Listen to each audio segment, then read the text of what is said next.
ফ্রিজের মধ্যে কি খোঁজো? একটু চিকেন খুঁজতেছিলাম।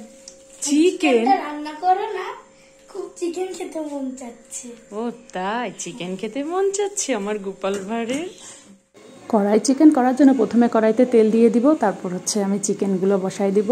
তেলটা গরম হয়ে যাওয়ার পরে তারপর হচ্ছে কড়াই চিকেনের জন্য সম্পূর্ণ হচ্ছে একদম মানে পেঁয়াজ ছাড়া কড়াই চিকেনটাকে করা পাকিস্তানি স্টাইলের কড়াই চিকেন। আমি একটু প্রথম ট্রাই করতেছি, জানি না কেমন হবে, তো আপনারা দেখে বলেন যে কেমন হয়েছে। তারপরে যে আদলার মতো আদলা কতগুলো টমেটো দিয়ে দিব, এইটা সম্পূর্ণ টমেটোর সাথেই আর কি কড়াই চিকেনটা হবে।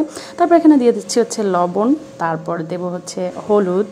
আর কড়াই চিকেনটা কেমন হবে আমি জানি না। তারপর দিয়ে দিচ্ছি হচ্ছে শুকনা ঝালের গুঁড়া, তারপর সামান্য একটু ধনের গুঁড়া। আর ধনের গুঁড়া দেওয়ার পরে এখানে দিয়ে দিতেছি সামান্য একটু গরম মশলার গুঁড়া, তারপর হচ্ছে সামান্য একটু বাটা আদা বাটা আর একটু রসুন বাটা। হ্যাঁ, আর পেঁয়াজ ছাড়া একদম মানে এটার বিশেষতই হচ্ছে পেঁয়াজ ছাড়া রাঁধতে হবে। তো যাই হোক, এখানে সমস্ত মশলা দেওয়ার পরে মানে গুঁড়া মশলা দেওয়ার পরে আমি নাইড়ে চেড়ে নিতেছি। এখন দেখাচ্ছে মনে হয় কীরকম একটা পাতলা পাতলা, কিন্তু এটা কেমন হবে আল্লাহ মাবুদ জানে। আপনারা শেষ পর্যন্ত দেখেন তাহলে বুঝবেন যে এই কড়াই চিকেন পাকিস্তানি স্টাইলের কড়াই চিকেনটা যে এত মজার এত স্বাদ হয়, এটা সম্পূর্ণ হচ্ছে পেঁয়াজ ছাড়া রান্না। আর হচ্ছে পেঁয়াজ ছাড়া তরকারি রান্না যে এত ভালো হয় আমার জানা ছিল না। তো যাই হোক, নাইড়ে চেড়ে এই যে সুন্দর করে আমি যে ঢেকে দিতেছি, এটা হচ্ছে যতক্ষণ না পর্যন্ত কি বলে টমেটোগুলো গইলে একদম পানি বেরিয়ে গেছে। দেখেন পানি কিন্তু একটু দেই নাই, কিন্তু এত পানি বেরিয়ে গেছে। তারপরে যে আবার একটু নেড়ে দিতেছি, একদম মানে মশলাগুলো মিশে, আর মশলা তো সব কিছুই সামান্য মশলা দেওয়া হয়েছে, কিন্তু তারপরেও এত পরিমাণ পানি ছাড়ছে আর কীরকম একটা গ্রেভি হয়ে গেছে। সম্পূর্ণ হচ্ছে ওইটা হচ্ছে টমেটোর জন্য। তো টমেটোটা একদম মেল্ট হয়ে গেছে। তারপর যেটা দেবো সেটা আমাদের না হইলেই নয়, বাচ্চা কাচ্চা পোলাপান আছে ভাই, এই জন্য আমার আলু দেয়াই লাগতেছে। আপনারা এখানে আলু না দিলে না দিবেন কোনো ব্যাপার না, কিন্তু সেই জন্য তো স্বাদের কমতি হবে না। আলু তো আলু, আমার মনে হয় আলুর জন্য আরও স্বাদ বাইরে যায়। আর আলু যারা পছন্দ করে তারা কোনো কিছুতে আলু ছাড়া চলতেই পারে না, আর পোলাপান তো মোটেই না ভাই।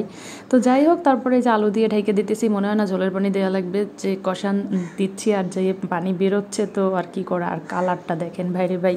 তো যাই হোক, আলু দিয়ে আমার মোটামুটি আর কি কষানো হয়ে গেছে। এখন হচ্ছে ঝোলের পানিটা দিয়ে দিব। তো ঝোলের পানি দেওয়ার পরে হচ্ছে মোটামুটি মনে হয় রান্নাবান্না কমপ্লিট হয়ে যাবে। ভাই পেঁয়াজ ছাড়া তরকারি কেমন হয়, তাও আবার মাংস, মানে তরকারি মাইনে নেওয়া যায়। এই জন্যই তো আসলে মানে বাইরের কান্ট্রির অবস্থা। তো যাই হোক, তারপরে এখানে ঝোলের পানি দিয়ে হচ্ছে ঢেকে দিব। দেখা যাক এটা খাওয়ার উপযুক্ত হয় কিনা, বা আদৌ খাওয়া যায় কিনা, আর কেনই বা খাওয়া যাবে না ভাই। এও জটিল একটা কালার হয়েছে, কি সুন্দর টকটকা কালার। যদিও আমি কিন্তু এত ঝাল দিই নাই, পোলাপানটা খাবে ভাই। তারপর একটু ভাজা জিরের গুঁড়ো দিয়ে দিলাম, হয়ে গেছে। আর আমার একটু ঝোল তো রাখতেই হবে, আমার বাচ্চারা ঝোল পছন্দ করে। আমি কিন্তু বেশি ঝাল দিই নাই, ওরা একদম ঝাল খাইতে পারে না। তো যাই হোক, এই হচ্ছে মোটামুটি ফাইনাল লুক ভাই। আমি ফিদা হয়ে গেছি কালার দেখে, আর এত সুন্দর স্বাদ গ্রেভিটা। আমার ফারাজ বাবু তো বলে মা কি যে স্বাদ হয়েছে, যাক মাশাআল্লাহ।